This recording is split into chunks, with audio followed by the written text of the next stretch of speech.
Shalom. First and foremost, I want to start off by giving all praises, honor, and glory to Yahweh, Ba'Hashem, Yahweh Shai, Ba'Hashem, Chakodash. Double honors unto the apostles and the elders of the great millstone, taught us this truth.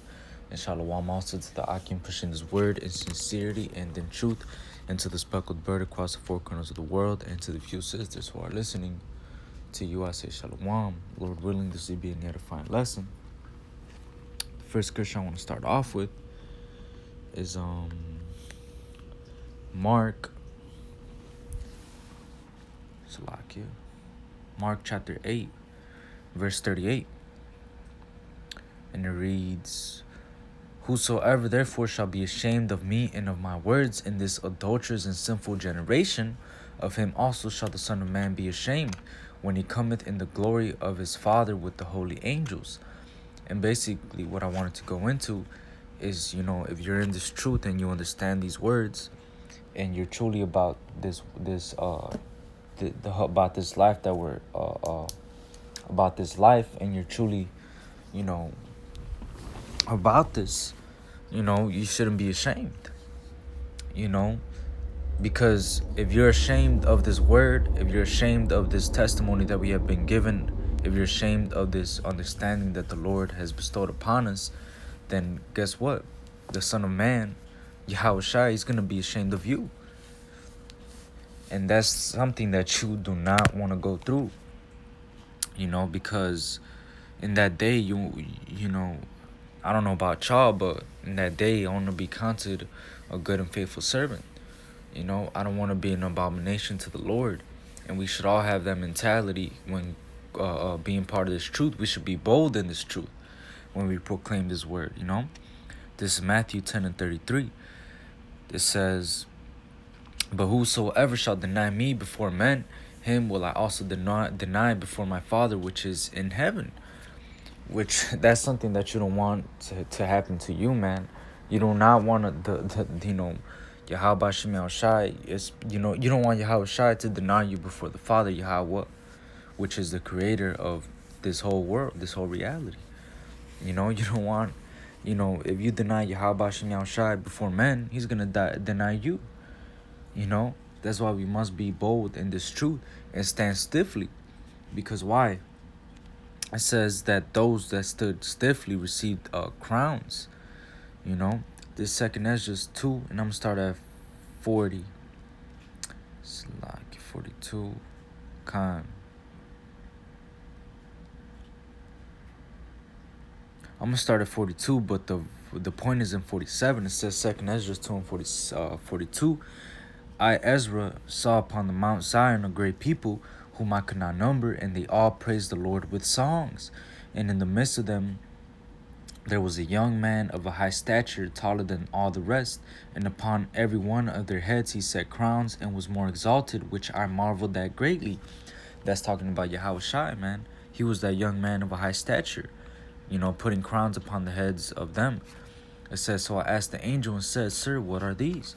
He answered and said unto me, These be they that have put off the mortal clothing, and put on the immortal, and have confessed the name of God, and now are they crowned and receive palms. Then said I unto the angel, What young person is it that crowneth them, and giveth them palms in their hands?"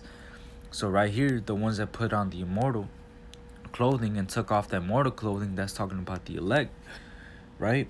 It says, "So he answered and said unto me, It is the Son of God, whom they have confessed in the world. Then began I greatly to commend them that stood so stiffly for the name of the Lord." So these are they, basically the ones that confess Yahweh Shem Yahushai in the world. And what? They stood stiffly for the name of the Lord. So in turn, they received crowns.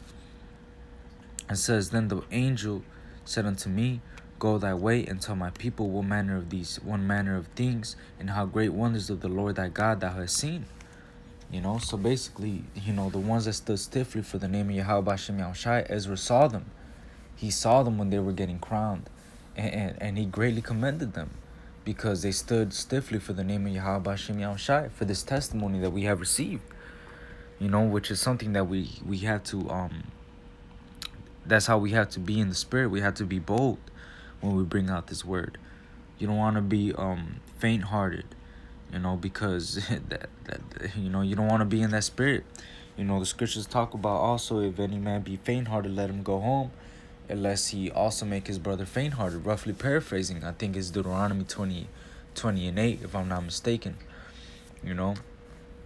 But this Romans 1:16, it says, "For I am not ashamed of the gospel of Mashiach, for it is the power of God unto salvation to everyone that believeth, to the Jew first, and also to the Greek." And when we go into that word for Greek, we know it's talking about the Hellenized Jews, the ones that were Hellenized during the time of Alexander the Great. You know, those Greeks really were really Israelites. We know that's what that's talking about.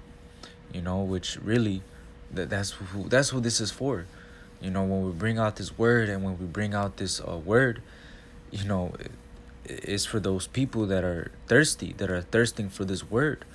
Because a lot of our people, they're thirsting.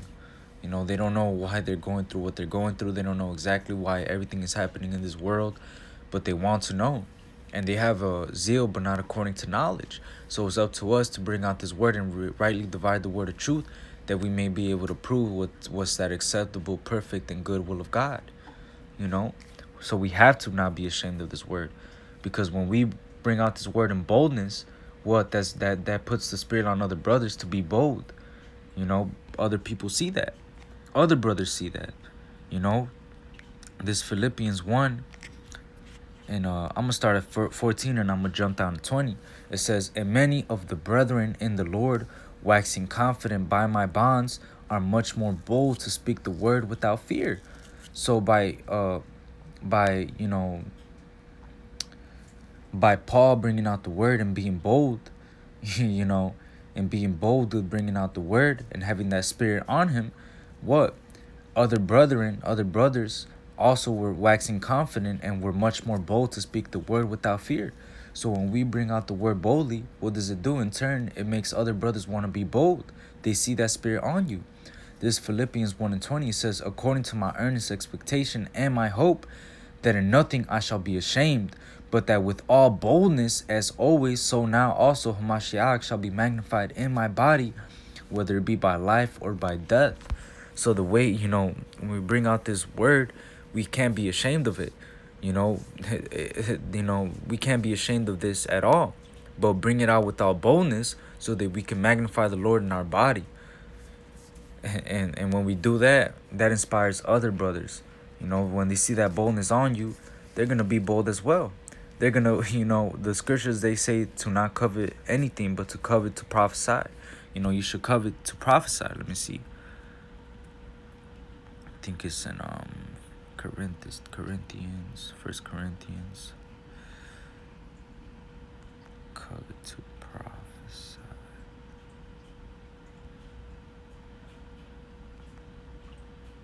Yup.